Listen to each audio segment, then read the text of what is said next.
Welcome to Eternal in Nature, the podcast where we bridge the gap between the restored gospel and the principles of regenerative design, all to build the kingdom of God today. I'm your host, Joshua Prieto. We are currently in series 1 of Observe and Interact. These 14 days, we are slowing down to look at the patterns of the world and our faith so that we can design a future that is truly Zion. Let's dive into today's observation and begin to interact. Welcome back to Eternal in Nature. I am Joshua Prieto, and today I am going to ask you, why did the pioneers in the Salt Lake Valley share water and timber and many different resources and create these collaborative, cooperative groups that had governance together, shared governance together, and really take these common resources? Well, now, if you look at, Salt Lake City and you look at our governance structures, we still fight for our individual fences, and Salt Lake Valley's turned into this really crazy suburban sprawl, right? Just like many of the other suburban sprawls across the states. You look at California, you look at many areas that just turned into more urban and suburban areas, but the spread of the suburban area is really quite an interesting fact when you kind of look at where it started from. And so that's what we're going to talk about today. We're going to rediscover the economic ecosystem of Zion and talk a little bit about the commons. Now, this is something that I'm deeply involved in and deeply excited to talk about, because I am a commons. I want to recommon everything that we possibly can. Meaning, we should be able to share and create shared governance around resources that we all hold in common. And I believe this is really what the Law of Consecration is asking us to do.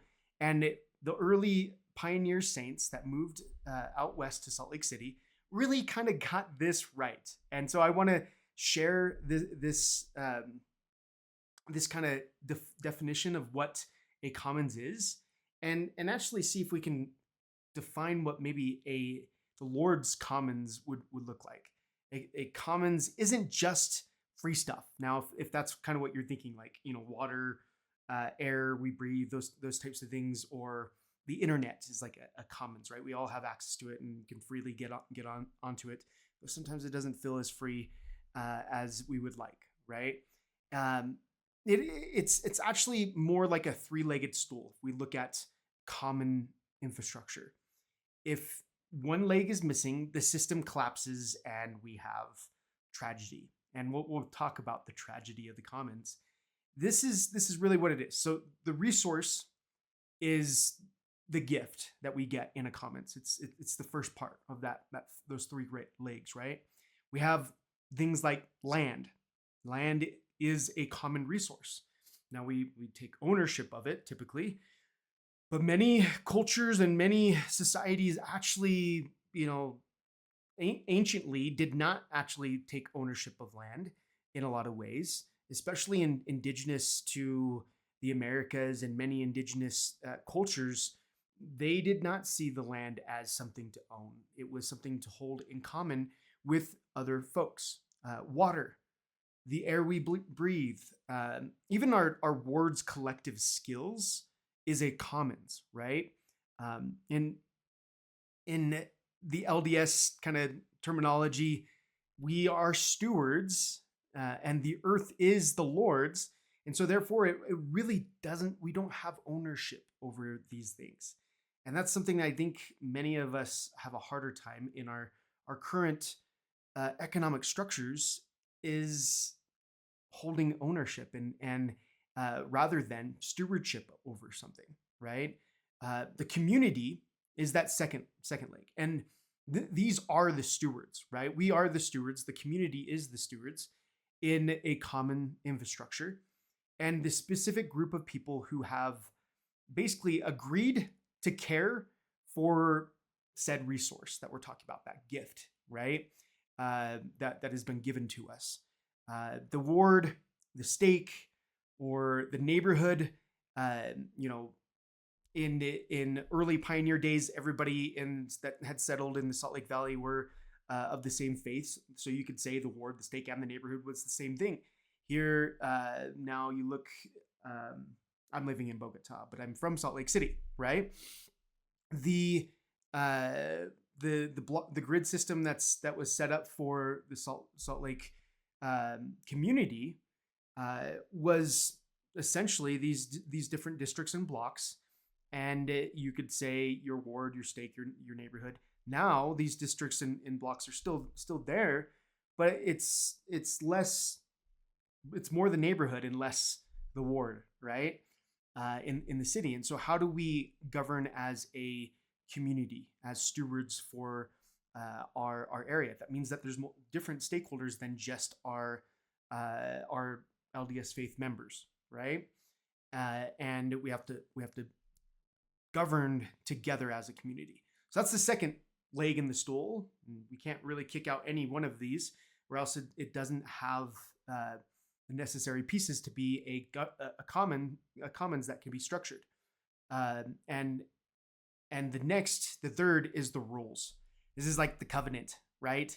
The social protocols or the correct principles that govern how we use the gift. And so this is the Eternal in Nature channel and podcast. That's essentially the kind of big pieces that we're trying to come together on, as well as what are the things that, are the correct principles, are the things that are going to carry forward and stay, that are eternal in nature, that we can help to govern ourselves as a community and the resources that we have stewardship over. So that's the three pillars of the commons. And I think we can say pretty well historically that the early pioneers were very good at governing the commons and having these three pillars well defined and allowed for. Now, I'm going to mention something here that there's also the example that we talk about, the digital commons. And example, it's a strong example because we utilize it every single day. You're utilizing it right now. We have the internet. And the internet is held as what we would call an open commons. Now, there is a difference between, obviously, open and closed commons, and we're going to get into that. And I'm going to explain something that's called the tragedy of the commons in doing so. So the internet, let's take what goes on in the internet and how it's governed. And we'll go through those three pillars that I had mentioned here. So the resource is a digital resource. It's information, it's data, and it's information on ourselves, it's information on location, it's information on all sorts of different things, right? And it's information that's being shared and received, given and received back and forth between many different people across the entire world. We can put videos on it. We can put audio. We can put text on it. We can create digital infrastructure and purchase things from across the world. Largely, it's a great communications tool. It has so many different things that we can do with it. And so those digital assets are the resources that we have. And largely, it's data, right? The community is everybody that gets on and uses the internet, and they become the stewards. Now, the rules are, the different protocols, security factors, web infrastructure, communications infrastructure, all of that, how much energy can be put towards a data center. All of those types of things are kind of baked into how we govern that specific common resource and as a community, right? Now, this is really interesting because this is an open commons, which has some unique challenges to it and ultimately will lead to a tragedy.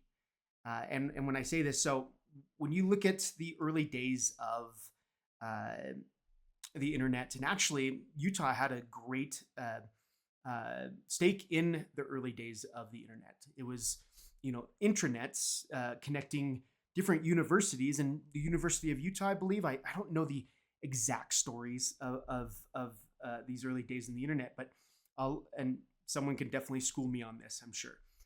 But we were essentially, Utah, Salt Lake City was essentially a part of those early communications on the internet and setting up, web pages that had information, scholarly documents, and those types of things, right? And it was usually held by certain folks, but it was common.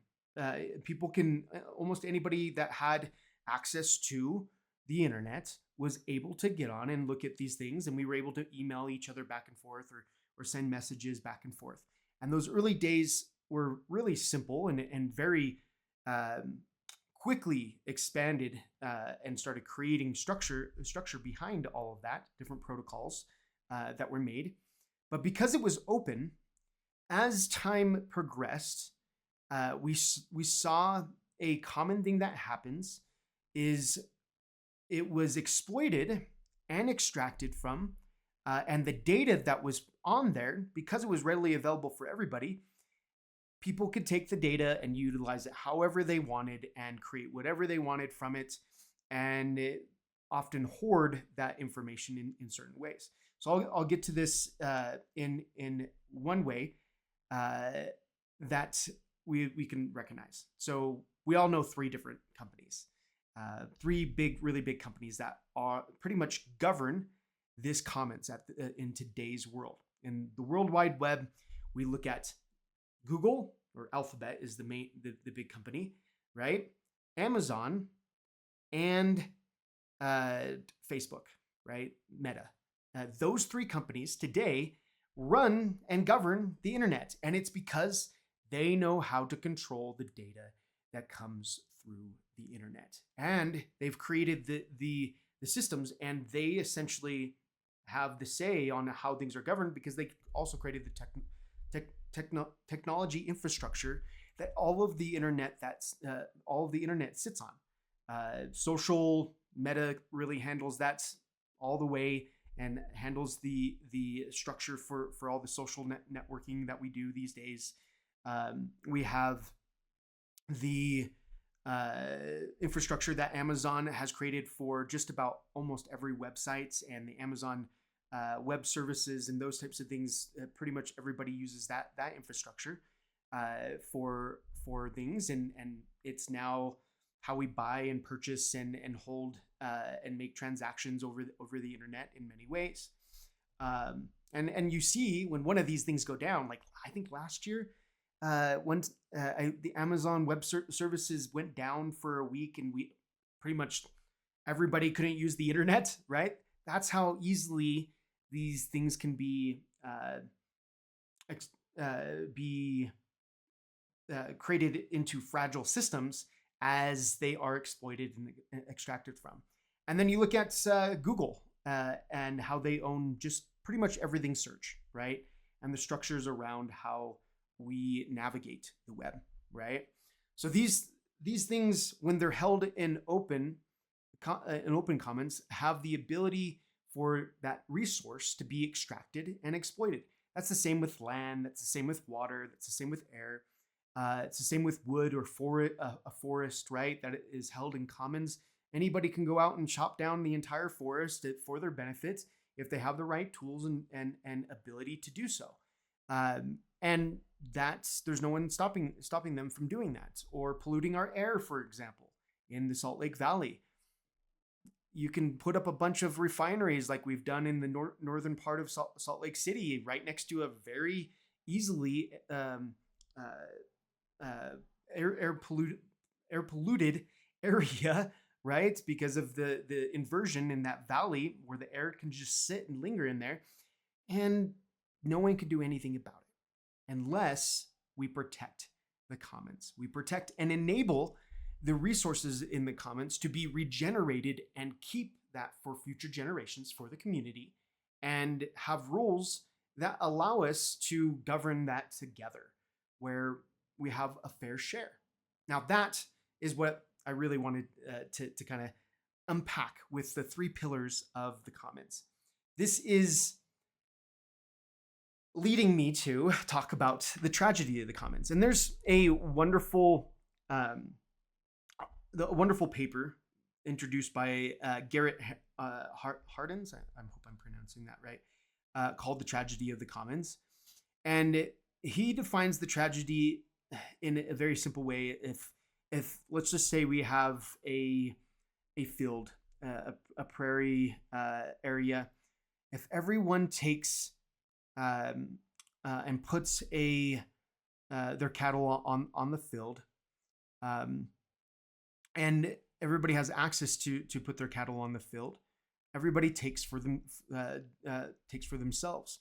But at some point, just one more that you add to just one more piece cattle that you add to the field for yourself is going to cause the whole system to die and to be null for everybody else, right? This happens in so many different ways, and we call this the tragedy of the commons. When you extract and exploit to a certain point the natural laws, and it's a natural law of physics, right?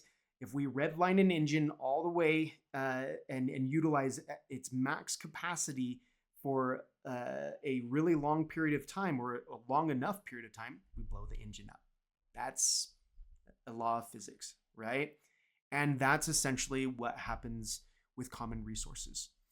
So the LDS link here that I'm talking about is often, what we see in Jacob 2. We talk about the stiff-necked, the materialism, the kind of focus that we are the ones that own things rather than stewarding together. And then we start to extract from the future, and our future generations pay the consequence for our present extraction. You see this across the Americas. It's not just the LDS, but we see it in our scriptures as well. We see it happen as a cycle, as a repeating pattern. And if I mentioned, I think it was our second episode, we talked about permaculture principles, and one of those principles is observing and interacting, and understanding how to design from patterns to detail. So if we're seeing these patterns, what are the ways that we can design utilizing the right type of pattern that's going to regenerate these common resources as a community with the right rules and protocols that allow us to do this in a fair share, right? Take our own fair share. Ostrom is let's see, is it Lauren Ostrom? I'm trying to forget. I'm trying not to forget her name. Lauren Ostrom. It starts with an L. Yes. I have to actually Google it now, because now I've lost her first name. This is a part of my dyslexia and my challenges around ADHD. Okay. Lauren Ostrom. Am I getting that right? Ostrom? Elinor Ostrom. Elinor Ostrom, who won the Nobel Peace Prize with her work around the commons, created, and I'm going to share here with us all, the 8 principles for managing the commons. And she wrote a book on this. Hey, quick break. If you're listening to these episodes and feeling that spark to get something done, I want to invite you into the Eternal in Nature Telegram community. This isn't just a place to get updates. It's our sandbox where we start to use the principles from these episodes and discuss how to apply them in our wards, our gardens, our businesses. And if Telegram isn't your thing, start the conversation here on YouTube or wherever you're listening to this. I read every single comment that comes in through these many different channels, and that's where we start recommenting, is in our communities, in our conversations and discussions. So check the link out below and join the conversation. And if we look at this, you can actually kind of see a lot of what, we espouse in our values are actually here as well. Strong group identity and understanding of purpose. Number one, yes, in the LDS Church, we do have a strong group identity as Latter-day Saint members of our church. And we understand our purpose. We really always begin with the end in mind, right? Stephen Covey's first, third, or whatever habit, one of the first three, right? That is a big part of governing a commons together. And if we are to create the law of consecration and obey the law of consecration here, that is one big thing that we are doing well. And number two, fair distribution of costs and benefits. I believe we do a really good job, though I think there's probably a significant amount of hoarding within our communities and trying to best our neighbor and keep up with the Joneses type things in our rural and or in our suburban and city lives, and that happens within our wards as well. But there are a lot of programs within the church and a lot of behavior that allows us to fairly distribute the costs of running a church. Paying our tithing is a perfect example of that. And it's really baked into what we do. Number three, fair and inclusive decision making. This is another thing I think we are doing a decently in the Quorum of the 12, for example. I think it's really inspiring to see how they operate to build consensus with one another, right? And I am not one for consensus in our wards and those types of things in the councils that we're working on, because we have to get stuff done. And in business in general, it's really, really hard to build consensus around everything. And so I often think that that's great for our apostles, but for the general governance and helping us to govern these common infrastructures, we probably need to work more towards consent rather than consensus. Well, what's the difference? Consent is being able to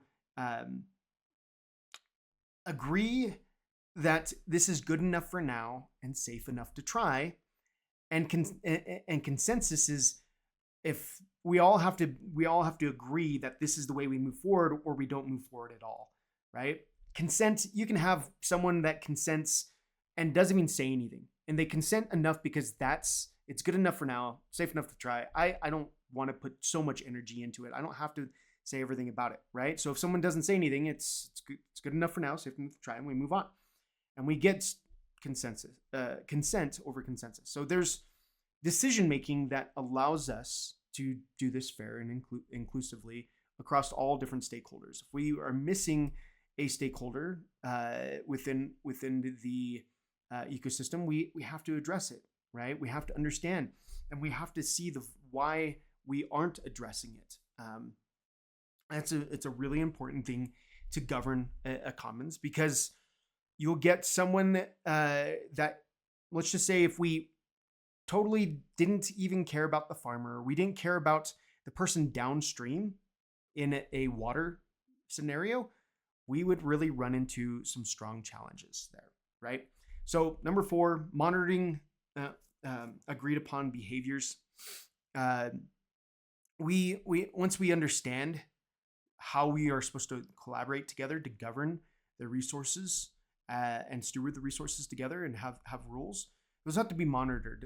There's no way around this, right? And it's not to say that it has to be done top down, but we have to be able to see what is happening and take record of it. And I think the LDS Church does a good job of keeping record, and I'll show you just here in a little bit on the way that we govern our behavior and the behaviors that we have within our society, right? Graduated sanctions before sanctions for misbehaviors in a commons. In governing a commons, we don't necessarily, we definitely don't want to shame people. We've talked about that just in the last episode around our culture. There's always going to be some amount of guilt when we step outside of the proper way to govern together, right? And that should be understood, and we should help people to recognize when something is being when someone has stepped out, teach them a correct principle so that they can then govern themselves, right? And if it continues to happen over time, the way governance in commons are, it's not top down typically. It's a decision that we all take. It's a social contract that we all take part in. And we say, well, if you're just going to keep on doing this, we're probably going to just have to not have you be a part of this very strong group identity that we have and understanding of this purpose, right? We could talk about excommunication and those types of things, but it's usually you don't excommunicate someone before they really understand what they're doing and why they're doing something wrong, right? You work through those challenges, and there's a council, and there's a way for people to make amends for their transactions against the commons. Now, fast and fair conflict resolution is usually a strong part of governing, because if you can't get to a fast resolution, that stuff lingers, right? One farmer fighting over a neighboring farmer's water rights can really quickly turn into, bloodshed in some cases, and it has. And I've heard of stories within our own church that those types of things have gone down, right? And so when we create, when there's conflict, we have to understand first how we handle conflict between our interpersonal conflict and managing ourselves, and then we also need to understand how we manage conflict when we're with another, right? And with a group. 7, authority to self-govern. This is really a huge piece, and I think I'll say it so many times on this channel. Joseph Smith was a commoner, right? A recommoner, if you could say it as well. He recommoned resources, brought it back to the commons, brought it back to the people for them to steward, rather than people taking ownership of everything, right? Allowing for us to be stewards rather than owners of our common resources. And this really comes down to, the quote that he said, I teach them correct principles and they govern themselves. And if we can help each other to understand the right principles that we steward together, we can govern ourselves, and we don't need a top-down government telling us what to do all the time. We can have things run more in cooperative groups, smaller cooperative groups that govern themselves, and all the way down from our individual self-governance to our families' governance to a small community ward or a branch, and all the way up, right? We don't need to be told from the top how to govern ourselves, really. We may need teaching. We may need better understanding of how to deal with conflict and work through these principles here. Yes, but we don't need to be governed from the top down. We know what we need to do, and that really is how common infrastructure is supposed to be governed. appropriate relations with other groups. Now, that means one ward to another ward, the LGBT community to the Church of Jesus Christ of Latter-day Saints. These are relationships that have to be understood and have appropriate relationships with, because if we don't, we fall into chaos and disarray within a common infrastructure. Everybody is going to have to understand one another, and these all interplay with one another. So I wanted to bring these up because this is award-winning. What's it called? Ostrom was a Nobel Peace Prize winner for this exact work, and the research that she did in this, that is really a given. And what we find as well, and what's really, really fascinating, let me go back to my notes. I don't need to share screen for this right now. What we really find fascinating is these principles, when we apply them to the Zion level commons, I guess you could say, like the church has so much resources that are held in so many ways. We have financial resources, we have natural resources, land, capital that is in the church. We have food, we have shelter, buildings, all sorts of different capital structures. And when you look at capital, we mostly think of financial capital, but there's 6 to 11 forms of capital. We have spiritual capital, right? With all of these different things, and that capital can be held in commons, can be pooled together and distributed fairly and governed fairly, to where all boats rise with the rising tide, right? And we can have this interdependence that really shows a thriving community. You look at a thriving ecosystem, for example, right? What do you think of? You think of the biodiversity. There's lots of different things. It's just not one plant or one or two species there. The balance between those species are very well connected. The bee pollinates the flower, which creates the fruit, which gets eaten by the animals, and all of these different, and then the animals poop it out and create a whole bunch of microbiology in the soil, and grows the plants again richer and fuller. That whole entire ecosystem, that diversity, has a strong interplay in resources being able to flow through, all forms of resource being able to flow through these common structures. So with that, let's talk about the pioneers and really what it was back in the day. Brigham Young bringing the saints to Salt Lake City. This is the place, right? And looking out over the valley. In 1847, there was no private water ownership in Salt Lake. And actually, this is really fascinating because that structure really still exists today to protect really one of the most cleanest, next to a really bustling city that's grown in that valley, a really strong water foundation that actually, if you look at it, a lot of what's been created in Utah for the water supply has been well stewarded from its beginning, though it's had its challenges and it's now really having its challenges. If you look at Lake Mead, if you look at the water levels on these huge reservoirs that we have, and the challenges on not getting enough,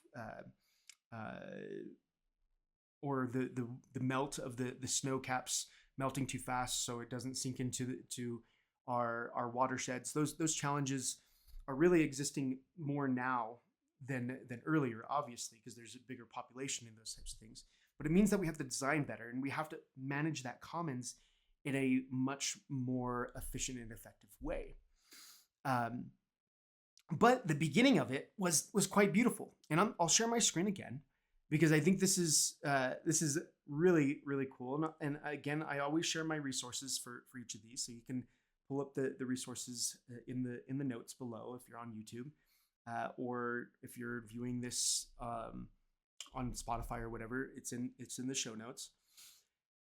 The watershed, the Salt Lake City watershed management programs from all the way from 1847 to 1997. This is a great understanding of this document here that kind of lays out how we actually really, Brigham Young, especially in the very beginning, said, we're going to govern this as a community. We're going to have a cooperative and collaborative way and districts of how we actually utilize this. So they were utilizing much of, what we talk about when we're talking about, where to go? Picture here. Ostrom's 8 principles were really being utilized in the early day pioneers as they moved out, right? And if you don't know the backstory of all the different cooperatives that were being governed, because if we go back to those three pillars, right? We have the actual resource, we have the stewards, the community, and we have the what's the third one? Someone help me. we have the rules around that governance, the governance structure and rules around the commons. We start to see these cooperatives pop up, and Zion's Cooperative Mercantile Institute it's known as ZCMI. I don't think it's around anymore, right? But it was one of the first department stores, and they called it the People Store. It was really, really cool.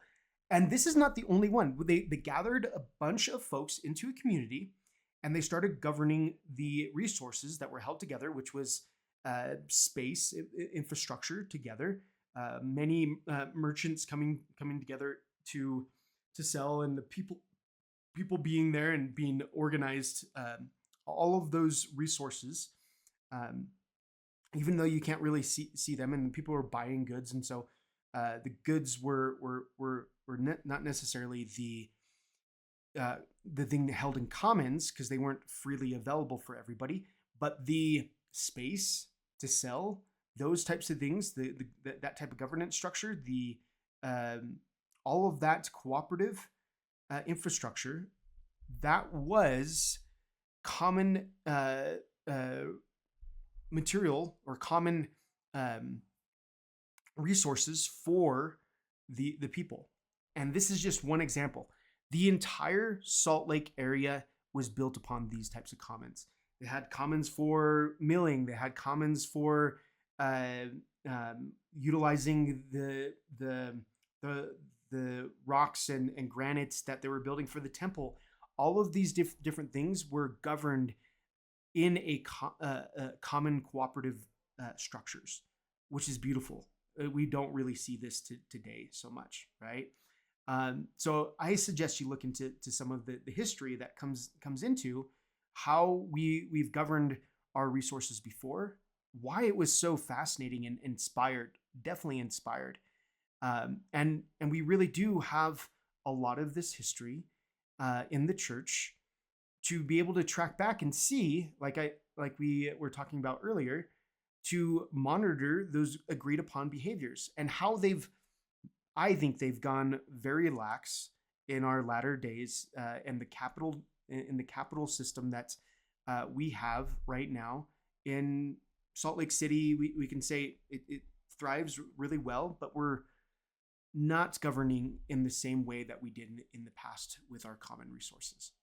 And that can lead, and it's leading the entire US system to falter and have challenges, because it's out of alignment with the natural resources that will eventually, if we look at the natural laws in physics, be run like run down like a engine that's being redlined the entire time, because we can't regenerate quick enough these common resources that we hold together.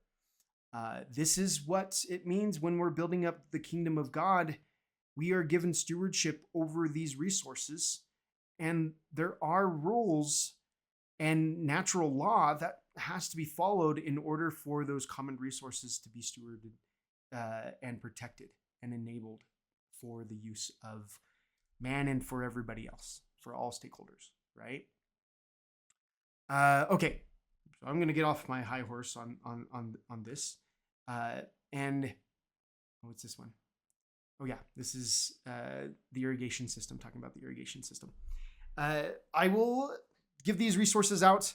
I'm gonna stop my share again, dive into one last piece around the commons here, and talk about how we can start to reclaim the law of consecration, getting back to the commoning with God, and consecrating is commoning with God.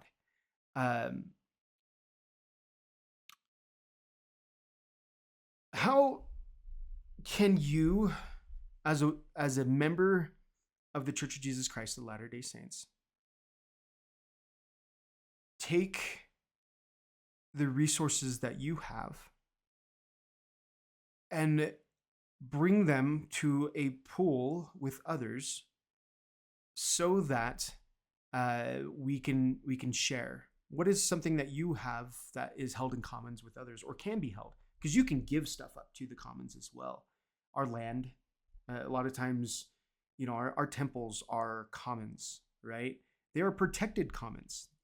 They are not open commons. They have really strong governing rules that allow us to partake in common infrastructure that allows us to fill our spiritual cup up and allow that spiritual capital to grow and flow through everybody else, right? How do we get that land? We do it through tithing. We do it through all sorts of different things.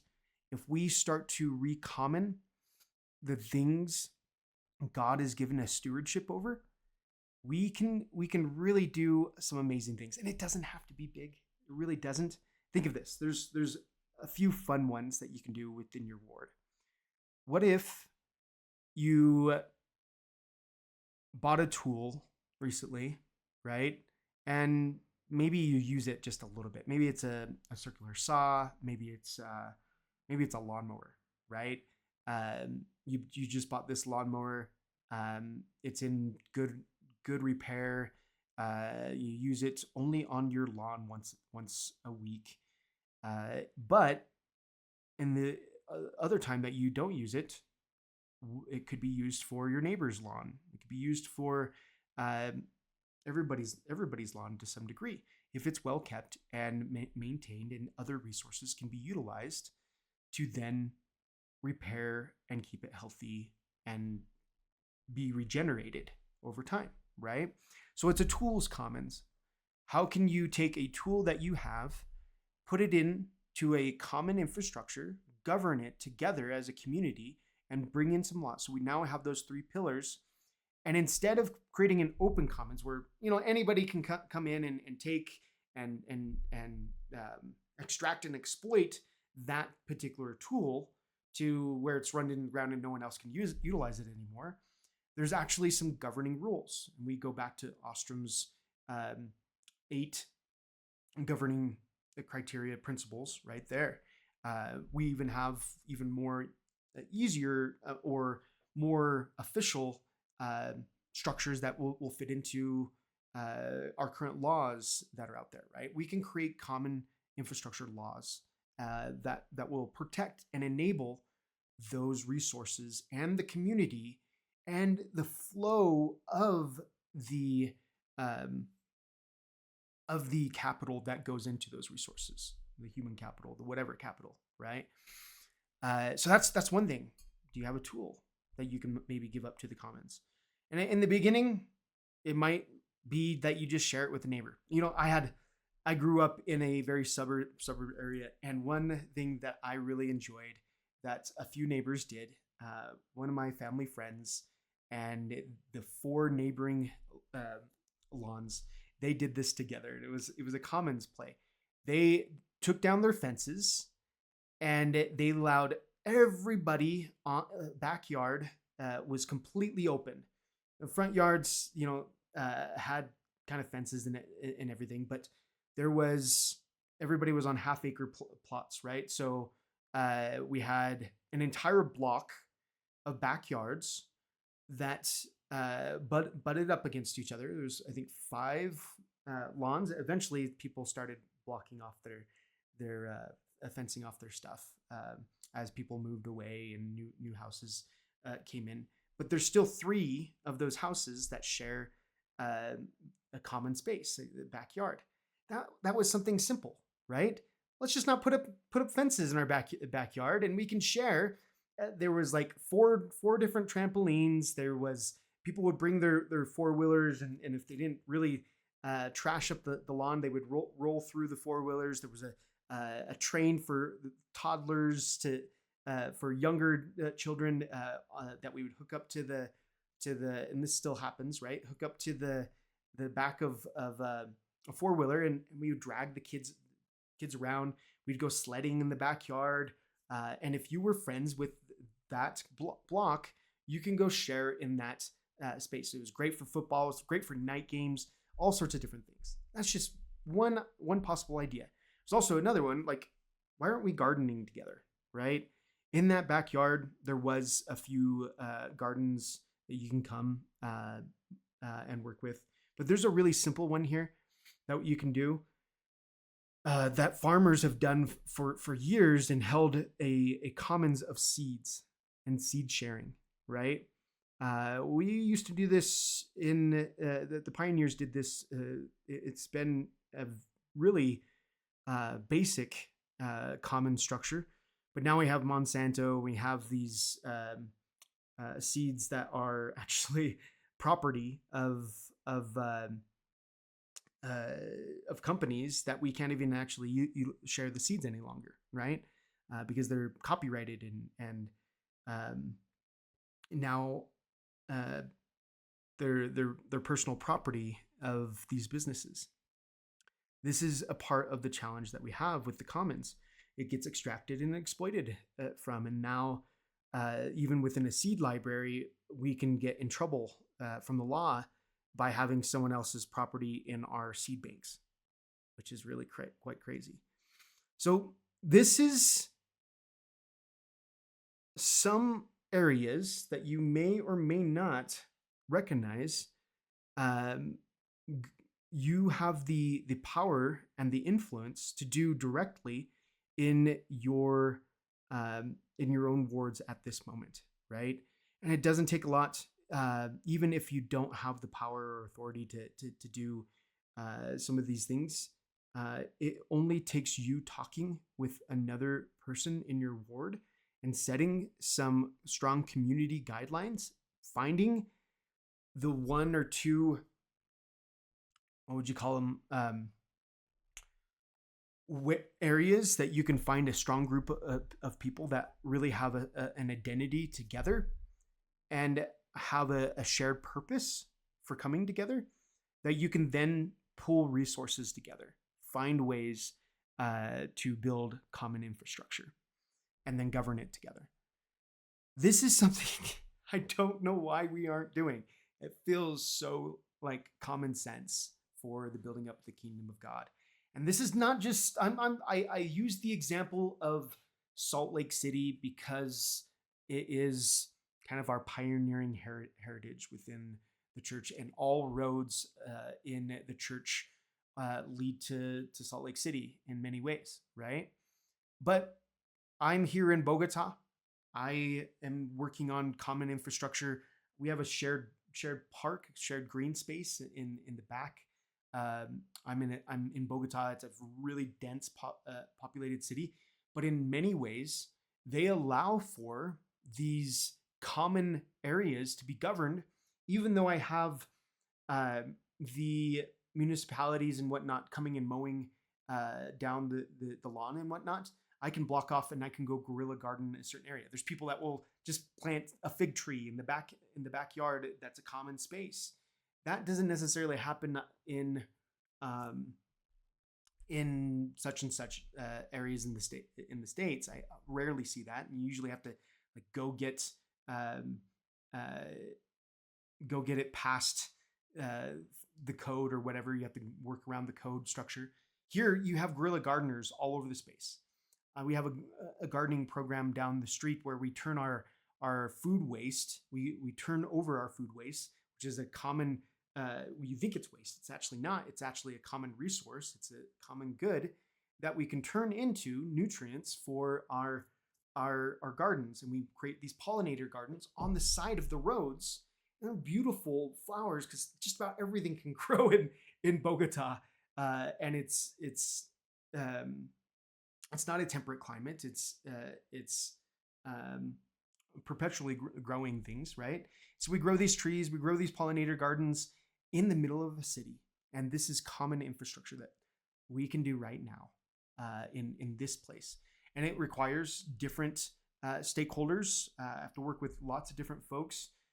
Sometimes I have someone that's coming to garden in our community garden work who wants to have some beers and get a little rowdy sometimes, and we still have to understand that and respect that and even enjoy that space. There's in our backyard space, there's people that like to smoke weed, for example, and that's okay. Like I have to be okay with that because it's a common space. And maybe I can set up laws and maybe I can govern together, but it has to be in such ways that incorporate the potheads or the weed smokers or people that are just trying to relax and chill in their own way, right? Now, this is can be a very messy way, rather than the top-down approach. And there's something that I have to say here when we're working in these spaces. This is essentially what the Lord has asked us to do, to build the law of consecration and to find ways to govern together, right? I am 100% sure that this is harder than what we're currently doing right now in your area. It takes more effort, right, to govern together. And what that means is when we take ownership of the resources and things that are around us and not allow others to govern it for us, it creates a little bit more work. And especially in the beginning, when you're one of the only ones that is pioneering the recommoning of a common resource, it's going to be a little bit harder.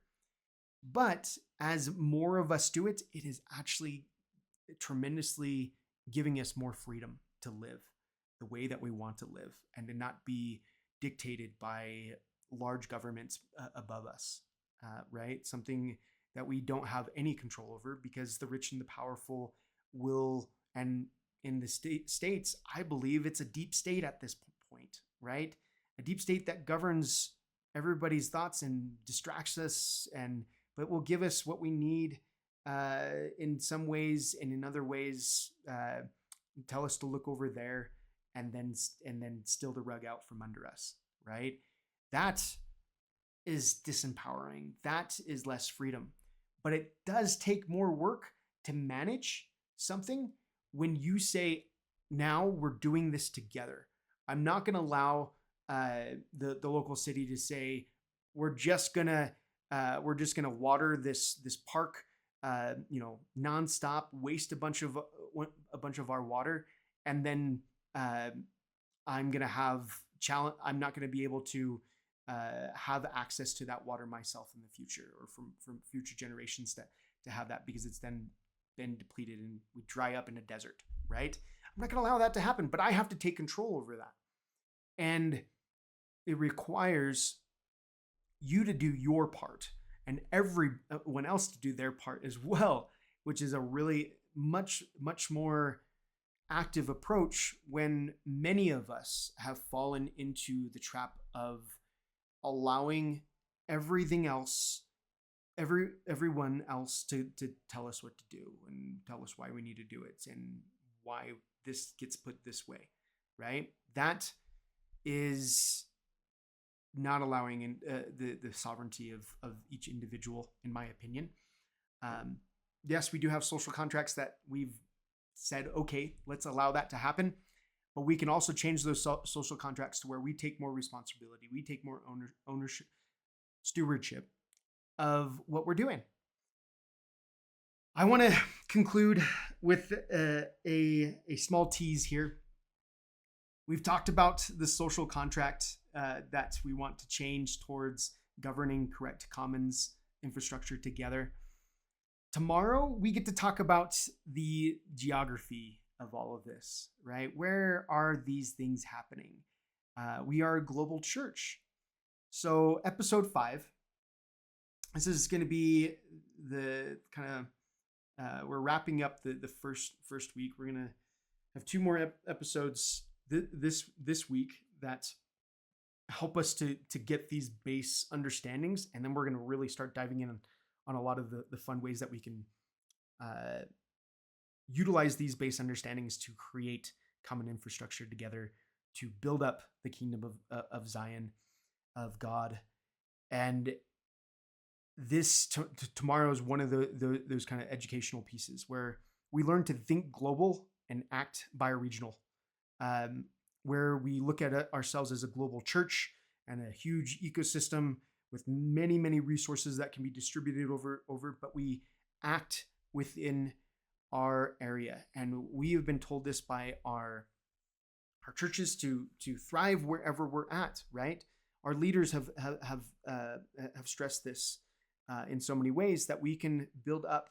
And it really comes down to a region that is governed really by nature and how God has structured us. So for if you're listening to this and you're in the Happy Valley, Salt Lake Valley area, that's a bioregion that has a unique set of constraints and a unique set of resources that are and patterns that are regenerating. You have one side of the valley that's largely a rain shadow, where you don't get a lot of rain because it hits the other side of that mountain in the Oquirrh mountain range, right? And then you have the Wasatch Mountains, which is the rain area, and then the other side of that is the rain shadow, right?